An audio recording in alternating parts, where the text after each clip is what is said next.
Hey everybody, welcome back to the video or the stream if you're watching live. Today is Thursday, February 3rd, and it's the day after National Signing Day, so I wanted to cover that today, just to go over the top 25 classes that we saw.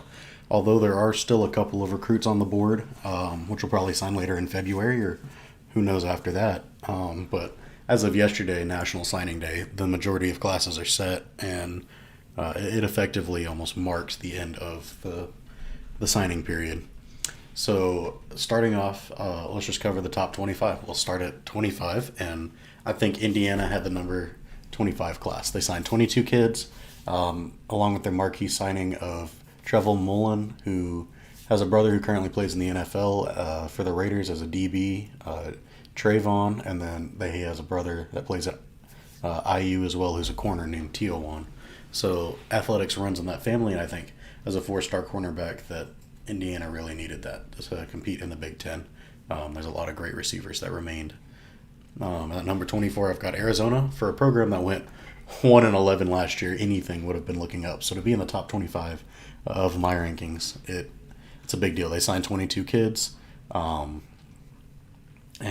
took advantage of the Pac-12 losing a couple of coaches and moving stuff around, like at Oregon and USC. And they managed to get a four-star receiver.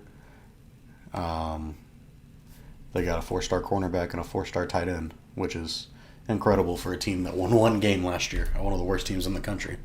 And then at 23, I've got Ole Miss. Their best signee is Xavier Harris, who's a defensive lineman. Dude's a monster. He's 6'8", 335. I think he was ranked 134, 135 nationally for most people's list. And he'll be a game changer. You need size to compete in the SEC, and Ole Miss made sure to go in and get that with him. And then at 22, I've got Oklahoma State. They capitalized on their really good season this year. Contrary to losing to Baylor, they ended up playing in a New Year's Six Bowl and capitalized on that by getting in the top 25. So, yeah. They signed Stephen Johnson, who was committed to Oregon, I think, earlier in January, and then managed to pick him off during National Signing Day. He was a three-star receiver, but he does look like he's got all the skills to do that. Stars don't really matter after a certain point. I feel like there's a lot of NFL superstars that were 0 to 3 stars coming out of high school. So we'll see where he goes. I think he'll be a really good addition to that team. At 21, I've got Michigan State. They signed 23 kids. They jumped at their opportunity, you know. They also had a really good season for Michigan State. They weren't expected to do much this year. Their running back popped off. They had a decent defense. They just couldn't hold a couple of the good teams to solidify that season. But they did get a really good four-star commit receiver in Jeremy Bernard, who decommitted from Washington in January. I think they had a coaching change as well, and became the third highest rated guy in the class this year for Michigan State. So that bolstered them into the top 25. And then at 20, I have Florida. They signed 17 kids, so a little less than a lot of people. But they also had a big running back come in. They signed Trevor Etienne, who we just saw his brother get drafted last year to the Jaguars and ran with that star-studded Clemson team with Trevor Lawrence in them. So if he can run anything like his brother, Florida got a really good signee. And then at 19, in-state rival, they had to one-up, little brother, Florida State, signed 16, so even one less kid than that. But had an in-state prospect from the top 100 with Sam McCall and Zaire Thomas. Both of them are top 100 prospects. And they just looked great. They lost Travis Hunter, who probably would have put him in the top 10, but they ended up with a good class, and I think they'll still be better. They'll compete a lot better than what they did this year. At 18, I've got Tennessee. They capitalized on a decent season. They played Alabama close. They had a couple of ranked wins, I think, and the whole SEC either bolstered their rankings or did really bad this year. And so Tennessee kind of took on that too. Just recruiting in the SEC is always easier because kids want to play. They got a four-star quarterback in Travian Jackson, and I don't know. He has a brother who plays for Indiana basketball this season, if anybody's been watching. And he's a stud, so I'm sure Traven will be really good too. And then 17, I've got Stanford. So for a program that went 7-17 in the last 2 years, didn't have a great record this year, although they did beat Oregon. knock them out of the top 10. They, I don't know, the program looked bad, and to sign 22 kids and be the number 17 class, in my opinion, they'll be bouncing back within the next couple of years. I think the football world is better when the Pac-12 has a lot of good teams. So with the moving around at Oregon, hopefully they'll have a good team. Riley at USC with his whole camp and transfers will be really good. Stanford looks like they're building back up, and Arizona State signed a good class. Utah has always looked good. They're looking to actually make a statement finally. And then at 16, I have Auburn. They signed 18 kids. Like I said, recruiting in the SEC is really easy for a lot of these schools. There's a lot of talent to go around for them.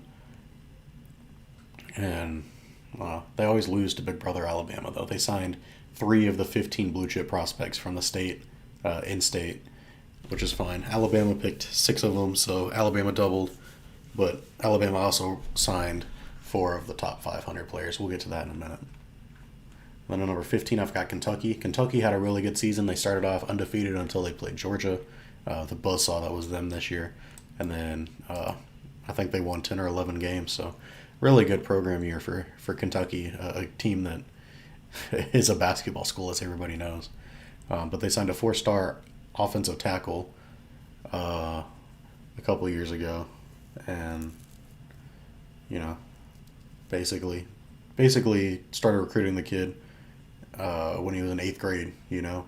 He was 6'8", 370 in 8th grade. So now he's developed into the top 30, number 37, 35 to 38, depending on what site you're going off of, prospect, and the best player from Indiana. So for Kentucky to get a lineman, I think they knew what they were doing. You can't play ball without winning the trenches.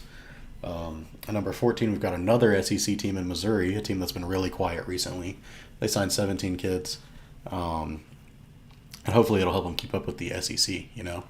It's been hard. They landed a 5-star wideout, the number 3 overall player in many people's eyes, in Luther Burden.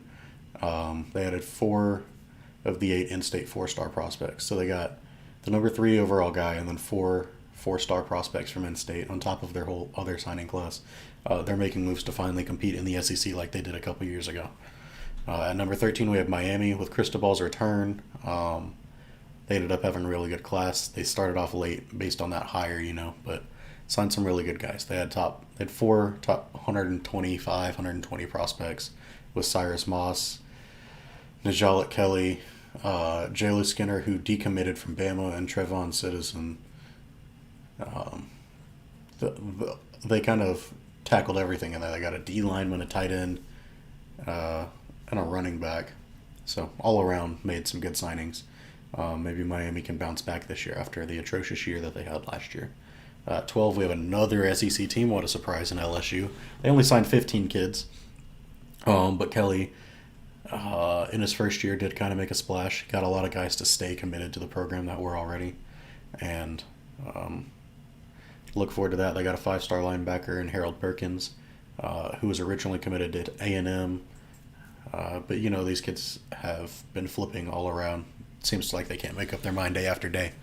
And then we have Clemson at 11, finally maybe looking to come back after one off year. But they still went like 8-5 or something, which is a good record for most teams, but not for Clemson. They signed 20 kids, so they definitely went all out this year. They grabbed a 5-star cornerback in Jaden Lucas, and then they got, 4-star wideouts in Antonio Williams and Adam Randall, and an offensive lineman in Colin Sadler. So that's really good. They did lose out on Jalen Sneed to Notre Dame, which is a loss, but I think they did the best that they could. They swept the in-state collection of blue chip prospects. What a surprise. So look for Clemson to have a bounce back year this year and next year to be in those playoff contentions again. Then at number 10, I've got Michigan. They did capitalize off of their top 4 finish. Jim Harbaugh decided to stay at Michigan, turned down the Vikings job. The Vikings turned him down. I'm not sure which one, but he did let the school know he's coming back, which means he got to hold on to all of his recruits from this year. They signed 22 kids, and with Harbaugh staying, I think they'll look really good. At number 9, I've got Oklahoma. So with their new staff all in there, they lost a couple of recruits. I think they were top 5 to begin the season this like recruiting season, but now they're 9, so still top 10, really good. They had a really great productive National Signing Day. They signed 3 key targets that they were pushing after, and Grayson Halton, who's a defensive lineman. They flipped a 3-star edge rusher and Mason Thomas from Iowa State, who I think was originally committed to Oklahoma, then flipped to Iowa State, and now came back to Oklahoma. And then Jamarian Burt, who they can put really anywhere. The dude's an all-around athlete. So to get those 3 guys that they really had high on their board was a win for this new coaching staff. Then at number 8, I've got North Carolina, of all places, right? What a surprise. An AACC school making a splash with Mack Brown kind of reliving his glory days like he did at Texas and signing a top 10 class, you know. They're really good. They had a lot of disappointment in 2021, but Mack Brown's always been a great recruiter. He secured a couple of 5-star recruits in offensive tackle Zach Rice, which is, like I said, you can't win a game without winning in the trenches, and then a defensive lineman in Travis Shaw. So dude went after 2 5-star linemen and landed them. Mack Brown's just probably one of the best recruiters out there. Number 7, we have Notre Dame with their new coach, really young guy. Signed 21 kids to be number 7 is great. They landed the number 2 prospect from 5 states, 5-star linebacker Jalen Sneed, who we just talked about Clemson missing out on. They got a 4-star linebacker in Josh Burnham from Michigan, defensive lineman Tyson Ford from Missouri, and wideout Tobias Merriweather from Washington, and offensive lineman Billy Scharth from Wisconsin. So they got 2 linebackers, a D lineman, a receiver, and an offensive lineman. It looks like they covered all of their holes in signing these really high-tier blue-chip prospects. Look for Notre Dame to keep on track. Maybe they'll actually do better without Kelly, and they can finish in the postseason. You know, that's something they've struggled with. At 6, we have Penn State, finally a Big Ten school making a splash here. They signed 25, so having more kids always helps your recruiting class be bolstered up there. Their last signee was Vega Lowen, offensive lineman. He decided to go to Washington originally and then committed to Penn State. And, you know, Penn State's a great football school. They've been looking good recently. Number 5, we have the Longhorns. Maybe Texas is back this year. We'll see if the players say that and jinx themselves again, you know. But it does seem like Steve Sarkisian is building something down in Texas after a disappointing year, not making a bowl for one of like 2 times in the last 20 years for Texas football. Definitely had a really huge signing class. I think they signed 6 of the top 100 linemen, offensive linemen, and then they got transfer Ewers with standout already, I guess, going into sophomore year, Worthy, and then Bijan Robinson. They'll have a nasty offense next year if those linemen can get it going, but we'll see about the defense, which was their struggle. They got Devon Campbell yesterday, which seemed like a given, but he waited until yesterday to sign. But Texas always gets these classes. They sign 28 kids. They always have these high recruiting classes, and they never perform to standard, it seems like. They've got all the money and all the whatever in the world. So we'll see if Sark can silence the critics this year. We'll see if Texas, I think, finishes in the top 10 this year. He'll have them going, but if not, I'm not sure Sark's the answer. Number 4, we've got Ohio State. They signed 21 kids, so Ohio State always in the top 5, it seems like, recently. They signed 4-star defensive lineman Christian Miller. No, they didn't. He chose Georgia. I was wrong. I thought he did. But besides that, they got edge rusher Omari Abor and offensive lineman Karzin Hinsman.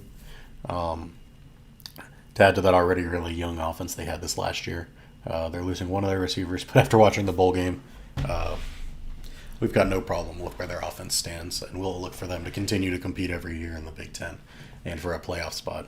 Number 3, we've got Georgia. After coming off of a national championship, they got 29 recruits. Seemed like they landed everybody that they were pushing for. They were basically perfect for National Signing Day, right? They signed Christian Miller, who I just said I thought signed to Ohio State. They actually pulled him away. They got 3-star linebacker E.J. Lightsey, who they really liked. They got running back Andrew Paul, who they really liked. And those are kind of like the highlights of their class that they liked, besides all these 5-star, all the other guys we got that they know about. And we have Alabama at number 2, usually top 2 in Bama. Saban's just a key coach and recruit and just an all-around. It seems like he can't miss when it comes to college football. They basically had everybody they wanted going into signing day already. I think their only sign The only guy that signed on National Signing Day was Danny Lewis after losing their tight end to a transfer portal, go to play for Sark at Texas. They pulled off another one on the last day who picked Crimson Tide over LSU and Florida and Georgia. And then at number one, what a surprise to me at least and to everybody else, was Texas A&M. They had a recruiting class of 29 kids. Yeah, everybody's calling them the greatest recruiting class in the internet era.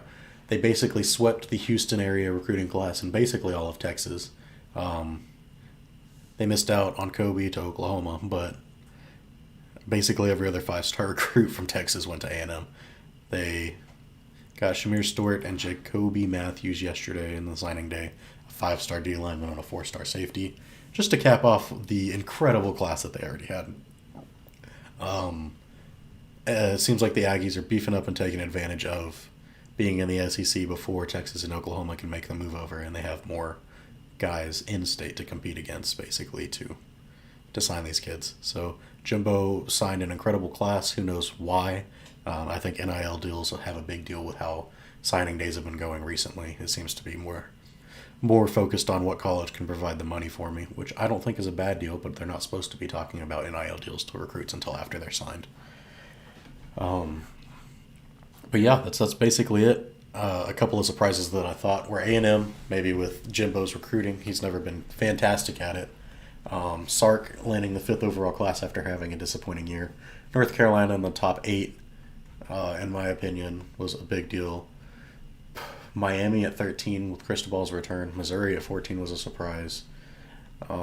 Stanford at 17 I thought was a surprise. Florida had a disappointing year, ended up at 20. And then Arizona and Indiana I thought were two big surprises to be inside of my top 25.